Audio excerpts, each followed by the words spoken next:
प्रयागराज के महाकुंभ से बहुत ही खूबसूरत और दिल को मोहने वाली तस्वीरें सामने उभर कर आ रही हैं। वैसे तो मैंने फैसला किया था कि महाकुंभ पर मैं कोई शो नहीं करूंगा, मगर कुछ जो तस्वीरें वहां से उभर कर आ रही हैं वो बहुत ही चिंताजनक हैं। वहां पर हिंदू राष्ट्र का प्रारूप तैयार हो रहा है, मगर महाकुंभ में आसाराम जैसे बलात्कारी को भी जगह मिल रही है। सबसे बड़ी बात, वहां पर कई ऐसी तस्वीरें सामने उभर कर आ रही हैं जिसका आध्यात्म धर्म से कोई लेना देना नहीं है। मैं उसकी चर्चा करूंगा, मगर अखिलेश यादव, उत्तर प्रदेश के पूर्व मुख्यमंत्री अखिलेश यादव भी कुंभ में डुबकी लगाने के लिए पहुंचे। सवाल यह किया जा रहा है कि क्या अखिलेश की डुबकी पूरे मुख्यमंत्री आदित्यनाथ के मंत्रिमंडल की जो डुबकी लगी थी उस पर भारी साबित हुई है। यहां पर देखिए दोस्तों, अखिलेश यादव डुबकी लगाते हुए, उनकी यह तस्वीर सामने उभर कर आ रही है। साथ ही अखिलेश यादव ने वहां मौजूद कई संतों से मुलाकात की। यहां पर स्वामी अविमुक्तेश्वरानंद जी के सामने अखिलेश यादव बैठे हुए हैं और जैसे कि आप देख सकते हैं, उन्हें बाकायदा यहां पर सम्मान भी दिया गया। इस तस्वीर में अखिलेश यादव जो हैं, किन्नर अखाड़े की टीना मां के साथ मुलाकात कर रहे हैं। मैं आपको बतलाना चाहूंगा कि अखिलेश यादव अपनी गाड़ी में जा रहे थे और तब अचानक उन्होंने किन्नर अखाड़े की मां टीना को देखा। वो अपनी गाड़ी से नीचे उतरे और फिर उन्होंने उनसे मुलाकात की। ये तस्वीरें सामने उभर कर आ रही हैं। अखिलेश ने डुबकी लगाई। हमें यह नहीं भूलना चाहिए दोस्तों कि ये जो आयोजन है वो महाकुंभ का आयोजन है। 144 साल बाद यह मौका आया है। जब अखिलेश यादव मुख्यमंत्री हुआ करते थे दोस्तों, तो इसी तरह से कुंभ का आयोजन हुआ था। अखिलेश यादव ने डुबकी लगाई और उसके बाद भारतीय जनता पार्टी सरकार को आड़े हाथों लिया। उन्होंने कहा कि यह आयोजन एक धार्मिक आयोजन है, इसे भारतीय जनता पार्टी के नेता मनोरंजन या वाटर स्पोर्ट के लिए इस्तेमाल कतई ना करें, अपनी राजनीति के लिए तो बिल्कुल भी ना। अखिलेश यादव ने इस मंच पर आकर सौहार्द की भी अपील की, क्योंकि वो जानते हैं इस आयोजन के जरिए किस तरह के संदेश कुछ लोग देने की कोशिश कर रहे हैं। क्योंकि आप जानते हैं, एक अखाड़े ने पहले ही स्पष्ट कर दिया कि किसी भी मुसलमान को यहां पर दुकान लगाने की इजाजत नहीं है। यहां तक कि यह भी कहा कि आप जिस गाड़ी में आए उस गाड़ी का चालक या ड्राइवर भी मुसलमान नहीं होना चाहिए।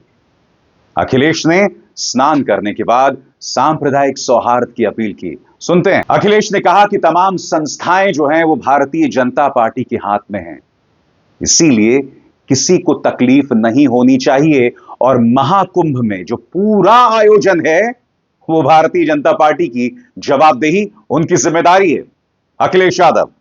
अखिलेश ने कहा कि चूंकि यह महाकुंभ का आयोजन है, इसीलिए सरकार को यह तय करना पड़ेगा कि जो लोग पहुंच रहे हैं उन्हें ज्यादा से ज्यादा सुविधाएं दी जाएं। जैसे कि आप जानते हैं दोस्तों, महाकुंभ से हिंदू राष्ट्र कैसा हो इसका प्रारूप भी जारी किया गया है। सबसे बड़ी बात, मेरा हमेशा से मानना रहा है कि जो धार्मिक आयोजन होते हैं, जो आध्यात्मिक आयोजन होते हैं, वहां राजनीति की मौजूदगी बिल्कुल नहीं होनी चाहिए। मगर आप जानते हैं कि महाकुंभ के बहाने भारतीय जनता पार्टी किस तरह से राजनीति कर रही है। मैं नहीं भूला हूं दोस्तों, अभी हाल ही में फिटजी जो है, यानी कि आईआईटी के जो परीक्षाओं के लोग तैयारी करते हैं, वो फिटजी कई जगहों पर बंद हो गई। मध्य प्रदेश के एक मंत्री वहां पहुंचे थे, उनसे सवाल किए जा रहे थे, तो उन्होंने कहा कि मैं यहां धार्मिक आयोजन के लिए आया हूं, मैं इन सवालों का जवाब नहीं दूंगा। सबसे बड़ी बात, एक मंत्री का धर्म होता है जनता के मुद्दों के प्रति जवाबदेह रहना, मगर एक धार्मिक आयोजन के बहाने यह शख्स सवालों के जवाब नहीं दे रहा है। आज मैं पूरे सम्मान के साथ, पूरी तरह से सिर झुकाकर अपने साधु संतों से जानना चाहता हूं कि क्या इस हिंदू राष्ट्र में जवाबदेही नाम की कोई चीज नहीं है? क्या हिंदू राष्ट्र में हमारे राजनेताओं की कोई जवाबदेही नहीं है? हमारे साधु संतों को सचेत रहना पड़ेगा कि इस महाकुंभ का आयोजन किसी भी सूरत में राजनीति के तौर पर इस्तेमाल ना हो।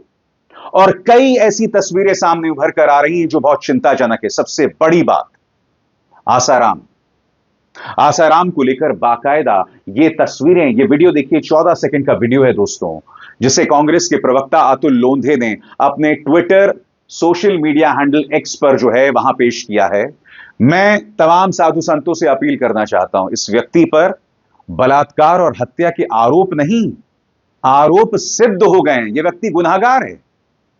क्या हमारे हिंदू राष्ट्र में एक बलात्कारी के लिए जगह है? बताइए। क्या हमारे साधु संतों ने इस तस्वीर का विरोध किया जब इस तरह से बाकायदा उनकी तस्वीरें लगाई गई थी? क्योंकि आसाराम पर जो आरोप है वो आरोप हिंदू महिलाओं के यौन शोषण का है, उनके साथ बलात्कार को लेकर है।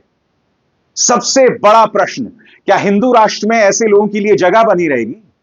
इसके अलावा दोस्तों कई और तस्वीरें भी सामने उभर कर आ रही हैं। मसलन ममता कुलकर्णी, एक जमाने की अभिनेत्री, उन्हें महामंडलेश्वर बना दिया गया है किन्नर अखाड़े की।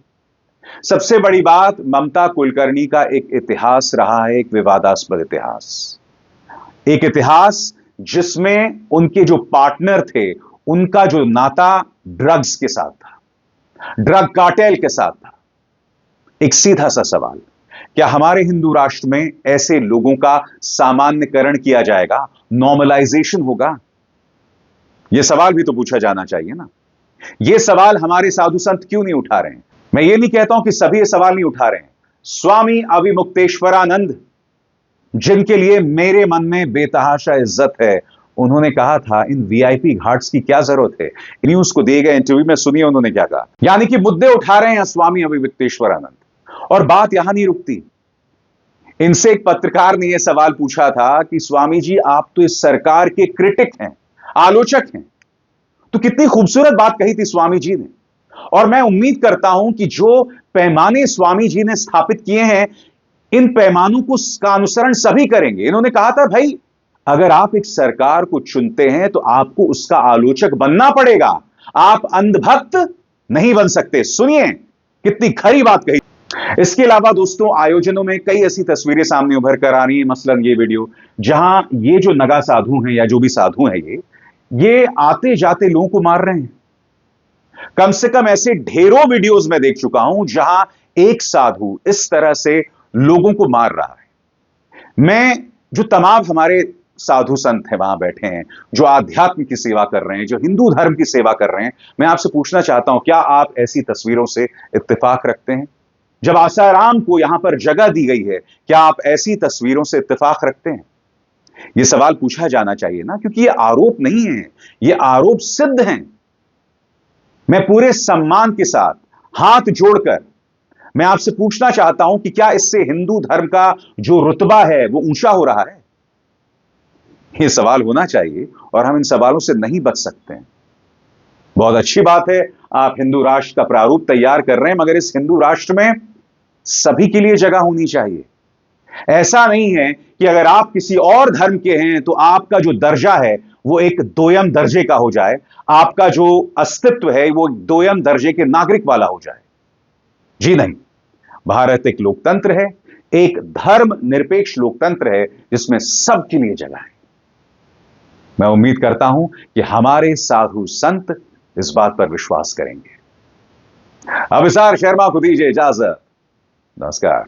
स्वतंत्र और आजाद पत्रकारिता का समर्थन कीजिए, सच में मेरा साथी बनिए। बहुत आसान है दोस्तों, इस ज्वाइन बटन को दबाइए और आपके सामने आएंगे ये 3 विकल्प, इनमें से एक चुनिए और सच के इस सफर में मेरा साथी बनिए।